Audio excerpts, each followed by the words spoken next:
ici Ayette Tizel sur la chaîne Décolle ta vie. Et aujourd'hui, nous allons décoller, alors mettez vos ceintures, on va décoller avec Alex Cormon qui va nous parler de son parcours, mais aussi des craintes et des peurs qu'il a pu découvrir tout au long de son parcours. Mais on va découvrir aussi quelles a été justement les clés de son succès aujourd'hui. Donc, numéro 1, coach love. Alex, comment ça va? Ça va très bien, merci à toi de Avec m'accueillir plaisir. pour cette petite vidéo super sympa. C'est ça. Alors, présente-toi à nos pilotes. Ouais, salut les pilotes, donc je m'appelle Alex Cormon. Comme tu l'as dit, j'ai une activité qui est spéciale. Je suis coach en amour, donc je me suis lancé en 2007. J'étais l'un des premiers coachs, je pense, en amour en France. Et donc aujourd'hui, j'ai 2 cabinets de coaching, un à Paris, un à Miami aux États-Unis. D'accord. Donc je me suis installé aux USA il y a 4 ans maintenant. D'accord. J'ai également une deuxième activité, c'est plus du mentoring business. Donc j'accompagne des coachs qui veulent se développer sur Internet, qui ont envie vraiment de créer leur propre marque. Parce que je crois énormément au coaching comme changement en fait. Ça dans la s'est société. mis après. Ouais, ça s'est mis après. C'est arrivé D'accord. depuis 2000, depuis je vais dire 2018, 2017, 2018. Donc c'est beaucoup plus récent. Ouais, beaucoup Ok. plus récent. On va dire que mon premier bébé, c'est le coaching en amour. C'est très spécial. Ouais. Donc j'accompagne les célibataires qui veulent trouver l'amour, les couples qui sont en perdition. Et Alors, qu'est-ce dis-moi. qui a fait que ça a été ton petit bébé? Est-ce que c'est parce que toi, t'es passé par là? Ou est-ce que tu as fait appel justement à un coach love et que du coup ça t'a intéressé par la suite? Qu'est-ce qui a fait que ça t'a amené à... C'est une très bonne question. En fait, si tu veux, si on remonte encore plus loin, je faisais du basketball, donc à haut niveau. Et donc dès l'âge de 11-12 ans, j'ai eu un préparateur mental. Quelqu'un qui me faisait faire des exercices d'hypnose, de PNL. Alors à l'époque, je savais pas du tout ce que c'était, mais c'est vrai que ça m'a beaucoup aidé à travailler sur ma confiance en soi. Donc quand je suis arrivé à l'université, je me suis rendu compte que ce que j'avais reçu comme éducation, Ouais. les autres ne l'avaient pas reçu. Ok. Parce qu'on n'apprend pas ça à l'école, forcément. Non. Et donc du coup, exactement. Et donc du coup, j'ai commencé à faire des vidéos, à avoir un blog sur la séduction entre guillemets. Pour moi, c'était le sens large. Comment avoir une vie charismatique, impactante. Comment contrôler son cerveau, sa petite voix. C'est Là où là-dessus que t'as je me eu suis la lancé. crête. Exactement. Ça, Aïe, super aïe, aïe. crête, On si commence. vous avez l'occasion. On sort les dossiers. Donc j'avais la super crête à ce moment-là. Ok. Et en fait, ce qui se passait, c'est que les premières personnes qui m'ont demandé des conseils, c'était des conseils en séduction, mais plus par rapport au rapport homme-femme. Et donc je me suis lancé dans le love coaching. Et c'est vrai que j'ai trouvé ma voie en fait. Tu vois, Ok. j'ai trouvé ma mission de vie. Donc Là, je t'as l'ai créée. senti, là. À ce moment-là, je me suis dit, c'est exactement ce que je veux faire. J'adore Ok. aider les gens. Et ça, c'était très puissant pour moi. Ok. Il y avait une forte vibration en toi qui disait c'est ça que je veux. Je l'ai senti dans mes tripes, tu vois. C'est dingue parfois, mais en fait, quand t'es aligné, tu le ressens tout de suite, quoi. Donc sentez qu'est-ce qui est fait pour vous, vraiment à l'intérieur de vous. Ça c'est le conseil Yes. d'Alex. Exactement. Et du coup, quelles ont été tes peurs justement par rapport à ce lancement, par rapport à... Alors, si tu veux, j'ai pas eu peur au départ parce que Ouais. j'étais plutôt de l'euphorie. Je Ok. suis parti, je me suis lancé, je pensais que je connaissais tout sur tout. J'ai créé un super beau site internet, une carte de visite exceptionnelle. Et je me suis dit, je vais me lancer, je vais y arriver. Et forcément, ça n'a pas marché. Au début, on apprend. Ouais, t'es Ok. chaud et puis après, il n'y a plus rien. Insufflé, tu veux. Grave. Et donc, en fait, là, j'ai eu des petites peurs. Mais bizarrement, elles ont jamais trop pris le dessus sur le fait que j'étais convaincu que tôt ou tard, ça allait marcher, ça allait réussir. En tout cas, que j'allais trouver des solutions. Donc, les peurs que j'ai eues, surtout, c'était des peurs de pression financière. De me D'accord. dire, est-ce que je vais pouvoir en vivre? Est-ce C'est que ça. je vais pouvoir vraiment supporter la pression financière? La deuxième peur aussi, ça a été beaucoup une peur du jugement. Est-ce que les autres Des vont autres. m'apprécier? Exactement. La peur vraiment du jugement des autres. Des proches ou plutôt des personnes que tu connaissais Les pas? proches, non, parce qu'ils étaient convaincus que j'allais pas réussir. Tu vois, Ah, d'accord. Comme ça, c'était quasiment tout le monde, à part mon père, m'ont dit que c'était fou ce que je faisais, c'était bête. Et réglé. Ton père t'a soutenu. mon père m'a soutenu, ouais. C'est Ok. le premier il m'a dit, et cette phrase est très importante, il m'a dit, mais fais-le bien. Parce qu'il savait que j'étais un peu laxiste. Il m'a dit, vas-y, mais Si fais-le tu bien. décides de le faire, Vas-y à fond, quoi. Tu vois. moi. Et donc, du coup, les gens proches de moi, je m'en fichais un peu, mais c'était plus le regard des autres. Parce que quand tu dois écrire des articles, faire des vidéos, tu deviens un petit peu exposé. Bien sûr. Et ça, c'est quelque chose qui m'a mis du temps. Donc voilà, c'était mes 2 grandes peurs. C'était ce que je vais en vivre et qu'est-ce qui va se passer le jour où, enfin, j'ai des critiques, comment ça se passe, quoi. Et du coup, tu avais eu le syndrome de l'imposteur? Pas vraiment, pour Pas être vraiment. honnête, ouais. Ok. J'ai pas Donc, trop pas eu. la peur d'un... On a toujours une petite peur de pas forcément être légitime, tu vois, je me suis lancé, en plus j'étais jeune, donc forcément pour moi, il y avait une forme de peur. Par contre, j'étais en fait dans l'envie d'aider les gens. Donc quand tu as C'est envie ça qui te fait d'aider, dominer, hein. exactement, et quand tu as envie d'aider les gens, en réalité, parce que on se met le syndrome d'imposteur, c'est l'idée de se dire mais il faut que je sois parfait, il faut que j'arrive à changer la vie des gens. Coup de C'est pression. eux-mêmes qui changent les gens, c'est eux-mêmes qui changent, pardon. Nous on est juste là pour les aider, pour les C'est ça. booster. Nous accompagner. Exactement. Voilà, comme tu le fais très bien d'ailleurs au quotidien, tu accompagnes les entrepreneurs, mais aussi d'autres personnes. Pour moi, c'est ça. Ça veut pas dire que tu vas régler la vie de la personne, en fait. C'est Ouais, d'accord. elle-même qui est en charge de sa vie. Par contre, on a effectivement un accompagnement à transmettre. Donc le syndrome de l'imposteur, honnêtement, je l'ai pas trop eu. Un Ouais. petit peu, mais ça va, je Ok. l'ai surmonté. Mais ta motivation était plus grande. Ouais, clairement. Clairement. Je pouvais sentir que c'était dans mes tripes, quoi. D'accord. C'est dingue, mais c'est ça. C'est clairement ça. Sentez-le en Grave. vous. C'est vraiment ça, hein. Ouais. C'est pour savoir, parce qu'il y en a qui disent, oui, je veux me lancer, mais je sais pas vraiment. Bah, en fait, l'idée, c'est que je pense que ces personnes-là, elles savent, mais elles se sont pas autorisées à se dire c'est ça que je vais faire, j'ai Ouais. confiance en moi. Et donc, du coup, sentez-le, affirmez-le et n'attendez pas, alors ça, c'est une grave erreur, je pense, n'attendez pas que les autres valident votre choix. Comme je vous l'ai dit, C'est ça, ma mère qui malheureusement. m'aime plus que tout au monde, elle voulait pas que je fasse ça. Et c'était exactement. C'est ça, c'est ta mère, mais bon. Et voilà. Donc, du coup, n'attendez pas la validation des autres, elle Mhm. ne viendra pas. C'est à vous de le valider et puis c'est tout, quoi. Ce qui est important, c'est vraiment de sentir cette conviction au fond de vous-même. Si vous attendez que les autres soient convaincants avant que vous soyez convaincu de votre propre mission, j'ai envie de dire, ça ne marchera pas. Donc, c'est vraiment en soi. La base, c'est ça. Exactement, ouais. C'est déjà de le sentir en soi et comme tu le dis, d'assumer aussi cette vision pour transporter les gens, pour qu'ils se disent, ah ok, bah il ou elle est passé par là ou il ou elle a la solution. Et si vous l'affirmez, vous le savez, à ce moment-là, on peut vraiment réaliser de grandes choses, ouais. D'accord, super. Et du coup, pour entrepreneurs, les futurs pilotes qui ont envie de se lancer, mais qui ont encore ces craintes-là, Ouais. qu'est-ce que tu leur conseilles? Alors, pour moi, si tu veux, ça va être de se protéger, donc protéger ce rêve, ne pas Mhm. forcément en parler à tout le monde parce que sinon vous allez avoir plein d'avis négatifs. Le deuxième point, je dirais se faire accompagner. Parce que Ok. quand je me suis lancé en 2007, il n'y avait pas encore de programme. Déjà en ligne, ça n'existait pas du tout presque. Il n'y avait quasiment rien. D'accord. Il n'y avait même pas de programme aussi dans les chambres de commerce. Je me souviens, c'était une catastrophe pour avoir des C'est réponses. Aujourd'hui, il y a quand même de l'accompagnement qui est c'est proposé, le désert absolu. mais c'était la catastrophe.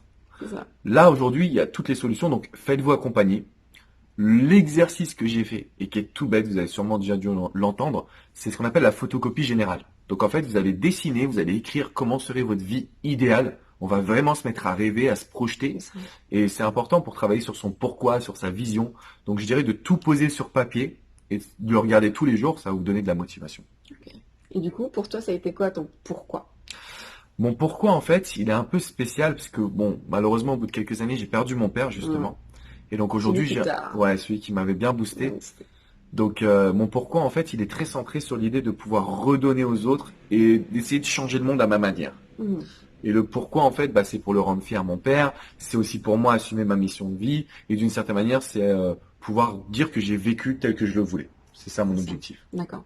Et là, aujourd'hui, tu sens que tu es fier de toi, tu sens que ton père, de là où il est, Oui, bah après, c'est l'être humain, on en veut toujours plus quand même. Hein. c'est Je ça. m'arrêterai pas là, mais honnêtement, ouais, je peux dire que ce que j'ai accompli maintenant, quand je porte un regard sur 12 années, Regarder ton euh, chemin. c'est de la folie. Franchement, c'est de la folie. Si on m'avait dit il y a 12 ans que je serais là aujourd'hui, que je vivrais aux États-Unis, etc., je l'aurais pas cru. Et Quoi? ouais, qu'est-ce que tu dis, toi? Non, mais là, franchement, je me rends compte, oui. Mais on n'a pas besoin d'atteindre un certain niveau. C'est important ça aussi, parce que sinon on va dire oui, je serai fier quand je serai millionnaire. Les amis, ça Et sert à rien. Faut être fier dès aujourd'hui déjà de ce que vous accompagnez.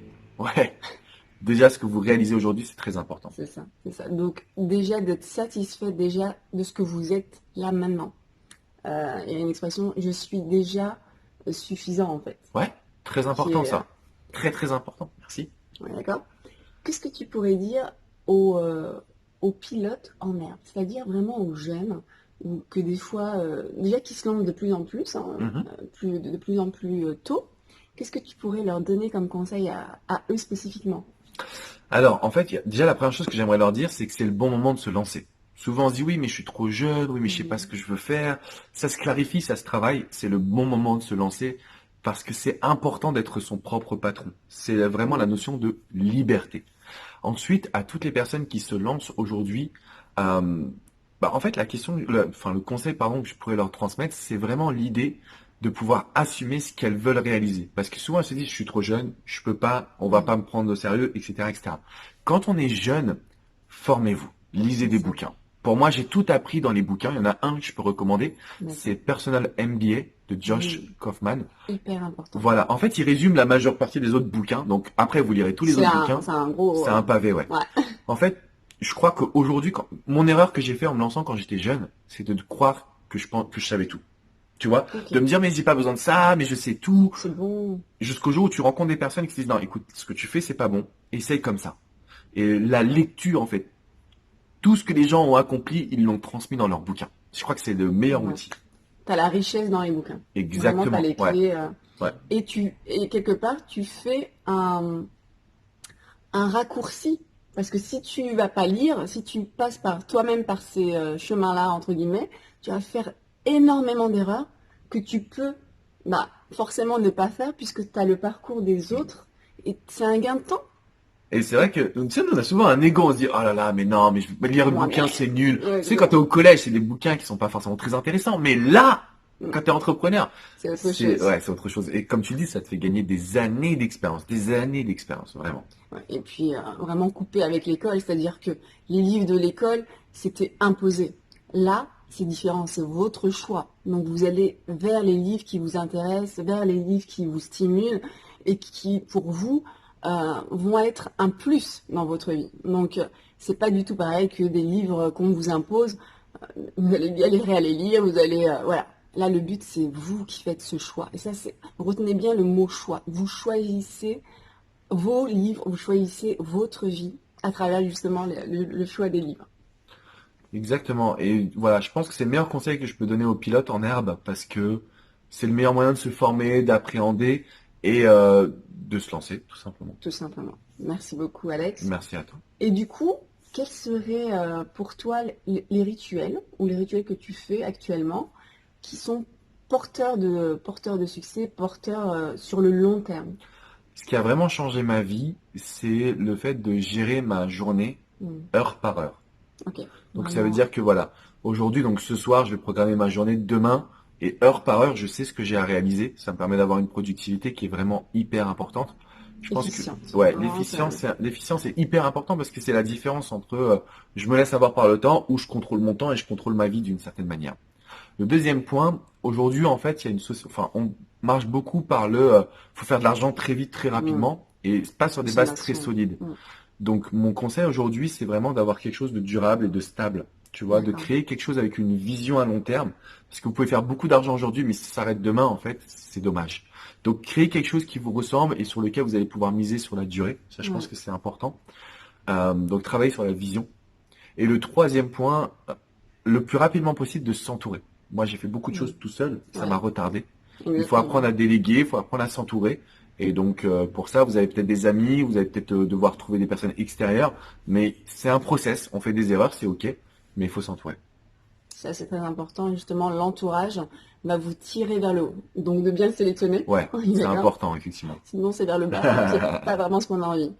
Et tu disais quelque chose de très important, Alex. C'est vraiment le choix, entre guillemets, de là où on veut aller. C'est-à-dire que c'est pas parce que c'est un endroit, en fait, c'est pas parce que c'est un business où vous savez qu'il y a de l'argent que vous devez y aller tête baissée. Là, ce qui est important, c'est vraiment de faire les choses aussi avec le cœur. C'est-à-dire qu'il faut le ressentir. Parce qu'il y en a beaucoup, c'est, OK, il y a de l'argent à se faire ici, donc j'y vais. Exactement, et en fait, c'est un choix qui sur le long terme est perdant. Soit parce que de toute Voilà. façon, on se retrouve prisonnier de l'argent qu'on gagne, Mm. donc on n'est pas heureux, tout simplement, et C'est c'est ça. pas le but.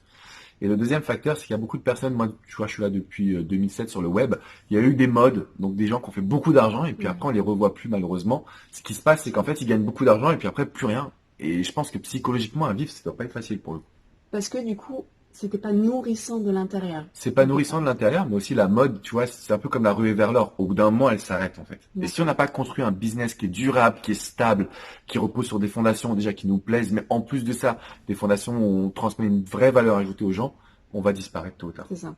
Donc, si vous voulez rester là sur la durée, faites des choses qui vous ressemblent, des choses avec lesquelles vous vibrez véritablement.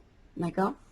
Donc, là, j'ai une petite astuce pour toi. Oh. Donc, tu as je sais pas si vous voyez, donc trois petits feuilles colorées, donc une verte, une orange et une bleue. Ouais, Et tu vas choisir l'une d'elles où ok. il y a justement une question à laquelle je t'invite à répondre. La Orange. Ok. Roulement de tambour. Yes, qu'est-ce que c'est? Alors, quel est ton plus grand regret? Tadam. Ah, ça, c'est une question qui tue, ça. Ok, direct. Alors, mon plus grand regret, je pense qu'il y en a deux. Ah, il y en a deux. Ok. Ouais. Il y en a un qui va forcément être lié à mon père. J'aurais aimé changer avant qu'il parte. J'aurais aimé qu'il voit ce que je suis devenu aujourd'hui, malheureusement. Mon deuxième regret, c'est fou ce que je vais dire, mais j'aurais aimé avoir cette mentalité que j'ai aujourd'hui, le mindset, quand je jouais au basket. Je pense que j'avais une belle carrière qui était promise, mais J'avais fait d'autres matchs. ouais, j'ai pas eu le mindset. J'ai eu parfois des manques de confiance ou des mauvais choix aussi qui ont été liés parfois aussi même aux finances. Et mon grand regret, j'aurais aimé savoir, tiens, ok, si j'avais l'état d'esprit que j'ai aujourd'hui, si je l'avais eu quand j'étais plus jeune, je sais pas ce que ça aurait donné. Ouais, ça aurait été beau, je pense. Mais bon, après, si tu veux, bon, la vie est ainsi faite. Aujourd'hui, je suis très heureux quand même. C'est ça. Et mais ouais, mes regrets, c'est ça. Ok, c'est de là. Ouais. Ça marche. Du coup, on va terminer par, est-ce que tu as un vision board chez toi? Ouais. Ouais. Ouais. Du coup, est-ce que tu peux nous en parler un petit peu? Alors, les vision boards, pour ceux qui ne savent pas ce que c'est vraiment ce à quoi vous aspirez, c'est un tableau, en fait, où vous allez mettre vraiment les choses auxquelles vous aspirez, qui sont importantes et qui vous stimulent. C'est ça? C'est ça, voilà. C'est ça. Après, chacun peut se l'approprier comme il veut, mais grosso modo, c'est une très bonne définition. Alors, en fait, quand tout à l'heure, je parlais de vision, c'est très important de la définir. Et donc, ce vision board, c'est quelque chose qui est essentiel, tout simplement. Je dirais ça aussi, c'est très important, c'est qu'en gros, on entend ce qu'il faut faire, mais on le fait jamais. Donc, si vous regardez cette vidéo, en tout cas, moi, je vous encourage à tenir un vision board. Sur mon vision board, tu vas avoir plusieurs choses. Alors, moi, j'ai aussi mis, en fait, mon pourquoi est mélangé avec ce vision board. Super. Donc, il y a forcément des photos de ma famille, de mes proches. J'ai des photos également de mes amis, très proches. Je vais avoir mon rêve, entre guillemets, c'est mon prochain rêve. Mon prochain objectif, c'est de voyager à Tahiti. Malheureusement, ça fait 2 ans que je dis, ouais, c'est ça. Ça fait 2 ans que je dis, je le fais. Et je l'ai pas encore bloqué, donc là, c'est pas cool. Mais je sais que je vais faire, donc voyager à Tahiti, donc tout ce qui est ces plages de sable fin. J'ai, alors, je suis pas très voiture, mais du coup, je vais avoir tout ce qui est voyage. Pour moi, ça, c'est très important. Je vais avoir la danse aussi. J'avais souvent dit que je voulais apprendre à danser de hip-hop. Donc, je sais pas pourquoi, mais c'est dans ma liste, ma to-do list. J'ai fait la salsa il y a 1 an, là. Donc, tu vois, process. Donc, en gros, mon vision board, c'est qu'est-ce que j'aimerais développer, qu'est-ce que ça va m'apporter, quels sont les gens que j'aime. Et tous les matins, quand je me réveille, boum. Et tous les soirs aussi, avant de me coucher, je le regarde. Ça redonne de la force et ça nous permet de tenir les efforts. Parce que c'est pas facile d'être aujourd'hui un pilote, pour être honnête. C'est important. D'avoir votre vision board en fait au quotidien, c'est ça qui va recharger en fait encore plus rapidement vos batteries. Ça sert à rien. Alors moi j'ai des personnes qui vont faire leur vision board et qui vont le mettre tout au fond d'un tiroir par exemple. Ça ne sert strictement à rien. Le propre de l'humain, c'est l'oubli. Ouais, ça c'est la catastrophe là. Donc vraiment le conseil, c'est de le mettre dans un endroit où vous passez régulièrement. Donc ça peut être votre chambre à coucher, ça peut être votre salle de bain, ça peut être au niveau du frigo, etc. Ou dans votre salon, parce que ça peut être comme un objet d'art. Ça peut être vraiment vu comme un objet d'art. Et après, votre tableau, votre vision, là, votre vision board, il peut aussi changer. C'est-à-dire qu'à un moment donné... Ouais, il faut le faire évoluer, parce que sinon, c'est ça le truc. On se dit, oui, j'ai fait un vision board. Non, il faut revenir là-dessus. Moi, je le fais tous les mois. Tous les mois, j'ai des exercices comme ça, de vision board, mais aussi de développement personnel. Parce que quand on le fait une fois, c'est pas le même impact que si on y met du temps et de l'énergie régulièrement. Donc, faites-le, mettez-le en évidence. Affirmez-le, parce que si on le cache, d'une certaine manière, on l'assume pas totalement. C'est dommage. Ouais, et c'est du gâchis, quoi. Ouais. C'est surtout ça. Donc, affichez-le, mettez-le, et surtout, une fois que vous avez atteint vraiment ce que vous avez mis dans votre vision board, eh bien, c'est important de le remettre à jour, parce que nous sommes des êtres d'évolution. On ne reste pas, voilà. Moi, ça y est, c'est bon, j'ai réussi tout mon tableau. Qu'est-ce que je fais maintenant? Je me tourne les pouces? Non, on évolue. On est vraiment... devenez vraiment la meilleure version de vous-même et donc on aspire à devenir toujours meilleur. C'est important. Ouais. Alors quel serait le mot de la fin, Alex? Lancez-vous. Alors, le mot de la fin, j'allais dire lancez-vous, continuez de vous lancer si vous êtes déjà passé à l'action. Après, la citation, pour moi, j'aime bien celle-ci, tu vois, pas le temps de procrastiner, voilà. Bing bang boom. Sinon, j'aime bien dire aussi le premier jour du reste de votre vie. Je trouve que ça définit bien qu'il y a un avant, il y a un après. Ouais. Donc, c'est extrêmement important. Votre vie est précieuse, donc je vous invite fortement à l'honorer chaque instant est important. Les pilotes, c'est à vous. À très vite. Honorez vos vies, honorons nos vies. Ciao. Ciao les amis. Bye bye.